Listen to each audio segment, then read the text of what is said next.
Hi guys, welcome to Wellness Diary channel. My name is Venus Flores, fitness professional and health coach. I am super excited that you're here because on this channel, we get to talk about fitness, we get to talk about mindset, we get to talk about nutrition, overall health, everything you need to know in order to become a happier, healthier you. In today's video, we're going to discuss 5 tips that you should implement when it comes to weight loss dieting.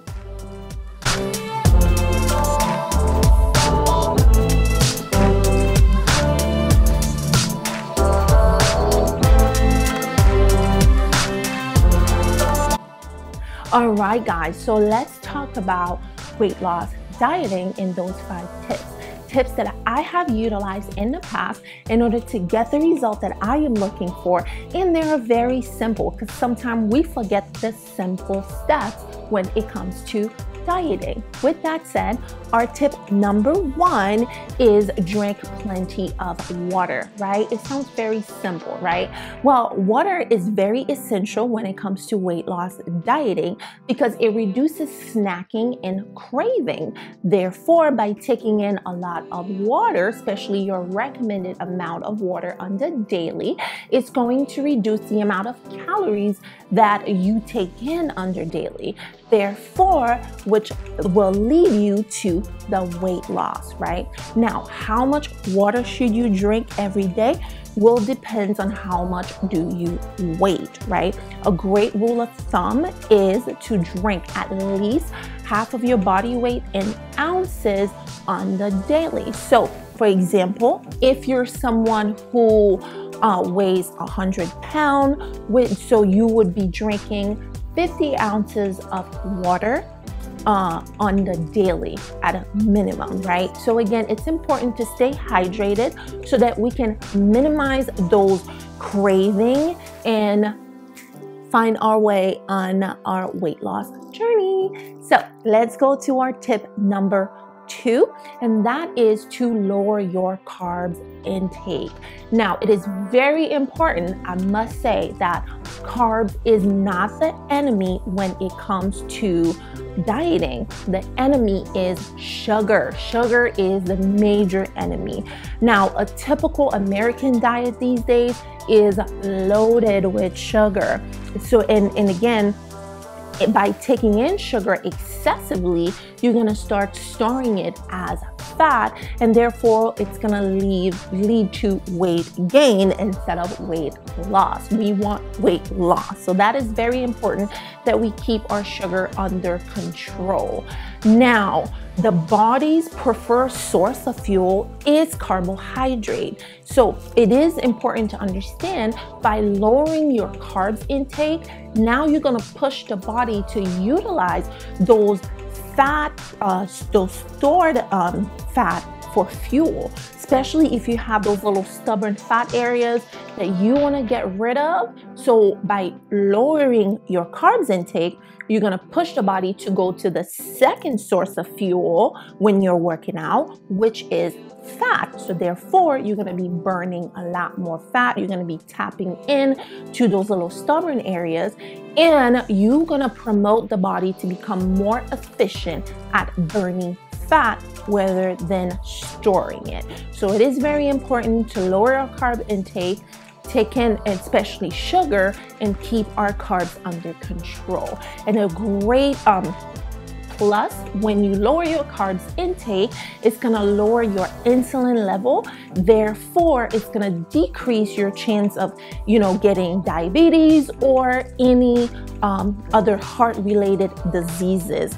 Also, by lowering your carbs, you might see a drop on your weight, right? Between, I would say, 2 to 4 weeks, because the body's gonna get rid of all the excessive water weight that it was holding on to by you eating a lot of carbs. Now, let's go to our tip number 3, and that is to consume your daily recommended protein intake.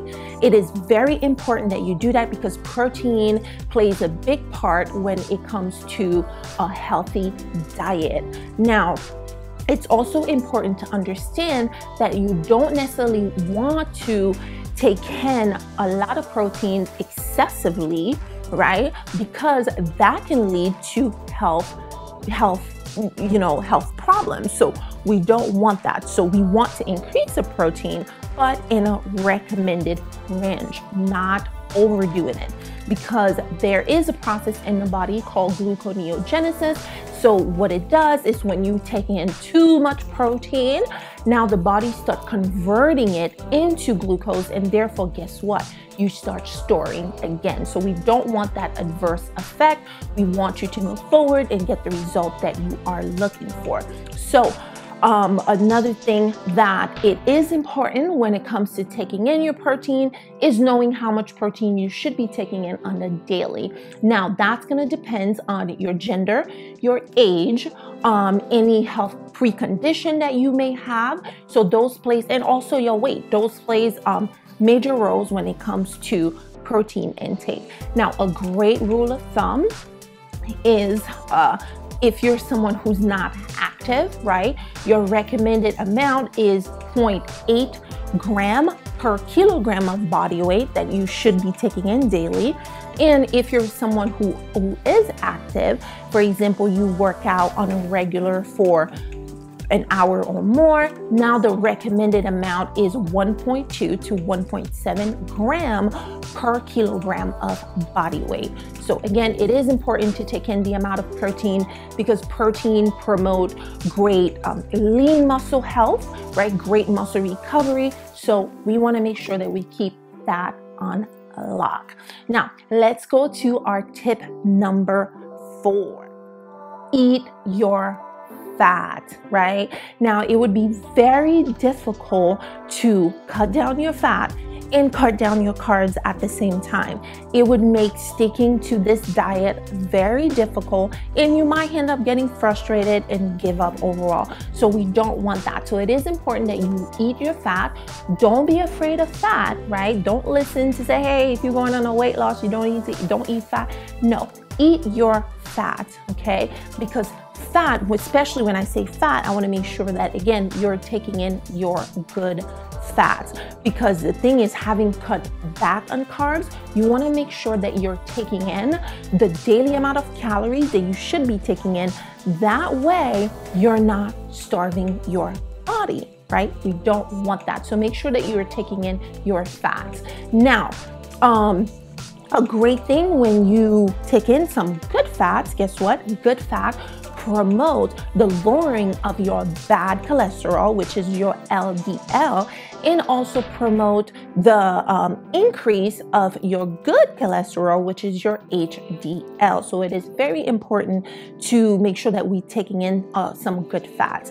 Now, good fats that you may consider while cooking, that could be butter, your avocado oil, as well as coconut oil and olive oil, but olive oil is best to eat it cold because of the heating point. It has a lower heating point compared to avocado oil or coconut oil. So you want to make sure that you eat that. It's best eating cold, or if you're going to warm it up, that you don't burn that oil, because if you do, guess what? It's going to turn straight into trans fat. So it is very important to understand this. And again, good fats can be your good nuts and seeds and stuff that will promote good health, promote great heart health. Now, let's go to our last tip for the day, which is tip number 5. Choose nutrient-rich food. It is very important that you eat the right food, because eating empty calories will only promote you to eat more, because guess what? You're going to stay hungry, and therefore every time you stay hungry, guess what? You're going to eat more. So it's going to lead to weight gains instead of weight loss. So again, nutrients rich food, it is important. Now you have some of your meat, fish and seafood, right? Plant-based, those are great source of protein, again, that can keep you full longer. And then also when it comes to some of the great vegetables that are low in carbs, we have broccoli, Brussels sprouts, spinach, So again, and many more. Those vegetables are really, really great, again, to keep you full, because guess what? Some of them are very high in fiber as well, which is plus to help the gut, okay? So it is very important that you choose the right food so that you can stay full and not consuming as much. That way we can promote that weight loss that you are looking for. So with that said, I do have something for you guys. I do have a free meal plan that I am giving away. So what you can do, you can go in the description box below. You're gonna click on that link, and the link is on, the meal plan is on wellnessdiary.com/7-day meal plan. It's absolutely free. It is going to be a great guide for you to see, how I can design my meal plan. And also it's a great way to promote, to get you into the habit of planning your meal for the week and eating healthy. With that said, thank you so much for tuning in today. I hope I was able to answer, some of your questions that you may have when it comes to weight loss dieting. So don't forget to comment below if you have more questions, if you have stuff that you want me to clarify. Don't forget to comment below, and as well as like this video. And I also would like for you to hit that subscription button below so that you don't miss out on all the amazing contents that I will be putting out. Thank you so much for tuning in today, and I'll see you in the next video.